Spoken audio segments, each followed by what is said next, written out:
Of the real UFOs begins in Nazi Germany. As victory in the Second World War was slipping from their grasp, German scientists were trying to perfect weapons that might turn the war in Hitler's favor.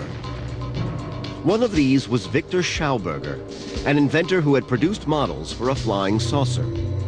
It had met the promise of a flying machine that could maneuver like a helicopter, but travel at supersonic speed undetected by the enemy. Schauberger's craft utilized a tornado-like vortex, which produced magnetic effects causing levitation. Victor was recognized by the German government, actually met with Hitler, and later was inducted into the SS and put to work further developing this flying saucer concept. He worked alongside a group of brilliant German engineers, including Rudolf Schriever, Andreas Epp, and Dr. Richard Miete. All produced highly advanced designs. The Germans actually had three separate developmental areas for flying saucers, one at Peenemünde, one at Breslau, and the other at Prague. At all these three facilities, flying saucers flew. The Germans had, in fact, gone far enough into development and testing that aircraft were in the air. And one company, Messerschmitt, and had flown a complete saucer-shaped aircraft. These pictures of the early prototypes resemble photographs of UFOs that would emerge in the coming decades. But this was not the world of science fiction. These were highly advanced UFOs. For the German military, this lethal weaponry was being developed to win the war. The battle for air supremacy in World War II dominated the military struggle in Europe. By 1944, the tide was about to turn against Germany and Hitler's Third Reich. And then on June 13th, a week after the Allied D-Day landings, Hitler unleashed his deadly secret weapons. Over a period of 2 months, thousands of V-1 jet-powered flying bombs attacked London. Some were shot down from the ground, others in the air.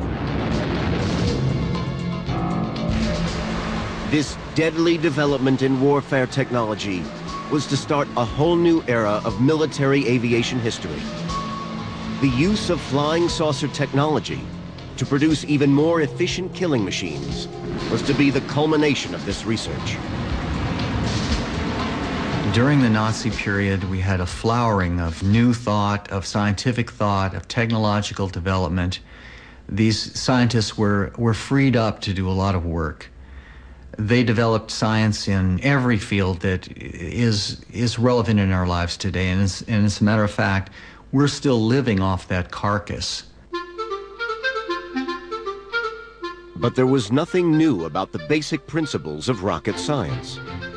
Since the 1920s and 30s, there had been an explosion of innocent enthusiasts experimenting with rocket propulsion across Europe and America. But what the Nazis were doing was anything but innocent.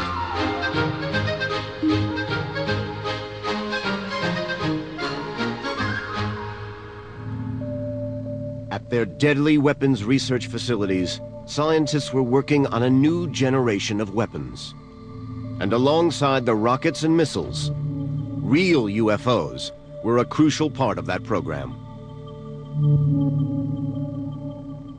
One of the incredible things that happened during the Second World War was the amount of technology that German scientists were turning out that was devoted to a war effort. And that included rocketry, it included the jet engines, but it also included some remarkable work in terms of flying saucer craft. But time was running out for Hitler and his scientists. On all fronts, the Allies were breaking through. The Germans were in retreat. The flying saucer technology, just like all of Hitler's other ultimate weapons, would come too late.